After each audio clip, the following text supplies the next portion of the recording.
When you study the home front during the Second World War long enough, you start to notice something the average person misses.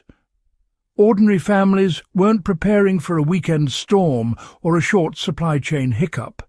They were preparing for years of scarcity, unpredictable rationing, and the real possibility that nothing would return to normal quickly. Their food choices weren't random, they weren't trendy, and they certainly weren't easy. They were strategic decisions built on survival, tradition, and practical experience that preppers today often overlook. And that's why this video matters.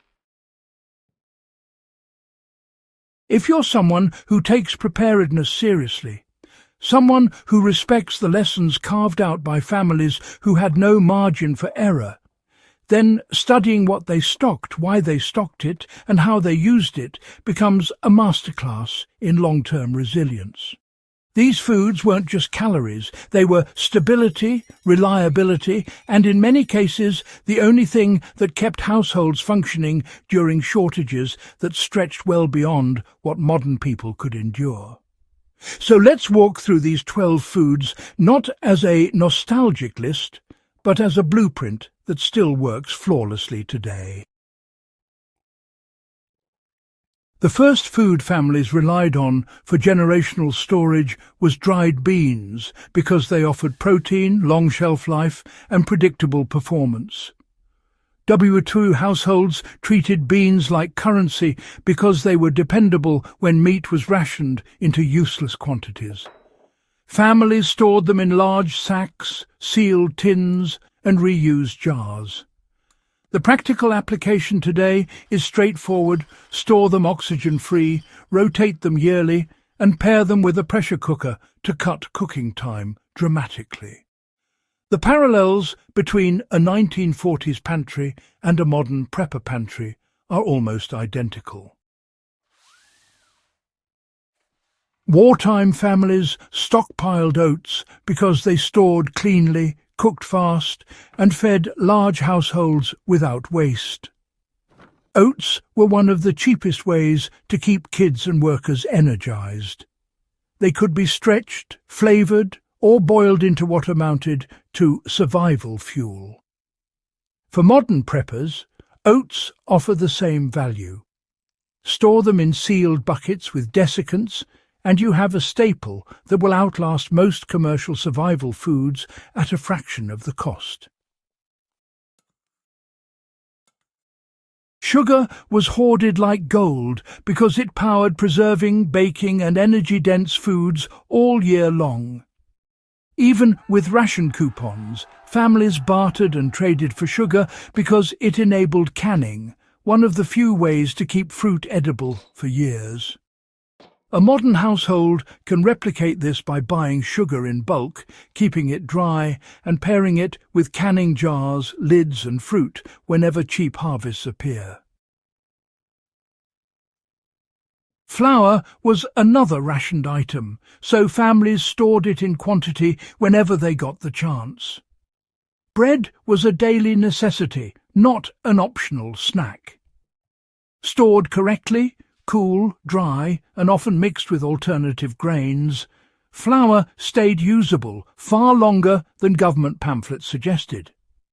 Today's preppers can extend flour life through mylar, oxygen absorbers, and rotation schedules that actually work long-term.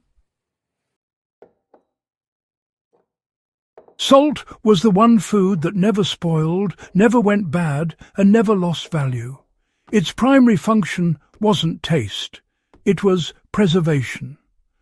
Before refrigeration was common, salt allowed families to keep meat edible for months. Anyone serious about preparedness should maintain large stores of salt for curing, brining, and emergency food prep that requires zero electricity. Canned meats were stored whenever possible because, well, they provided instant high-value protein. Whether it was corned beef, luncheon meat, tinned fish, or local equivalents, canned protein was a wartime lifeline. The modern application is honestly identical.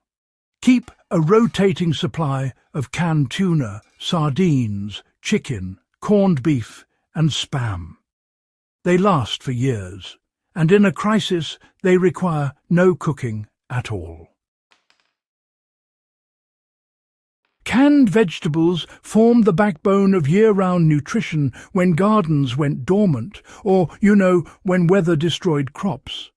Families preserved everything: carrots, peas, tomatoes, beans. It wasn't glamorous, but it worked. Today, combining store-bought canned vegetables with home-canned jars gives you redundancy the WWII household would have frankly envied. Root vegetables were cellared because they required no electricity and survived for months naturally. Potatoes, onions, carrots, beets, turnips — these foods filled stomachs when shelves were bare. A modern prepper with even a small space can mimic a root cellar using insulated bins, cool corners and proper airflow. Honey was a prized staple because it lasted indefinitely and doubled as medicine. Families who kept bees were in a better position than most. Honey stored well, sweetened everything, and soothed illness when supplies were scarce. Today, raw honey is still one of the smartest long-term preps you can make. Powdered milk was rationed, but treasured because it kept households supplied with essential nutrients. Children needed calcium and fat, so powdered milk became a pantry essential. Today, shelf-stable milk powders last far longer than wartime versions and remain one of the best additions to any long-term cache. Dried fruits were stored because they provided vitamins that prevented deficiency when fresh produce vanished for months. Families dried apples, pears, plums and berries during the summer so winter diets didn't collapse nutritionally. You can replicate this with a dehydrator, airtight jars and annual restocking. Homemade preserves filled shelves because they represented self-sufficiency more than anything else. Jams, pickles, chutneys and relishes stretched meals and boosted morale. A few jars of home-canned goods today can do the same, especially when supply conditions become uncertain. The wisdom left behind by World War II households isn't outdated. It's a survival manual written by people who faced long-term deprivation and endured because they prepared intelligently. If you're serious about building a pantry that can handle years of uncertainty, these foods are as relevant now as they were 80 years ago. If you learned something new today, subscribe to The Prepper Historian and share this video so more historians and survivalists can keep this knowledge alive.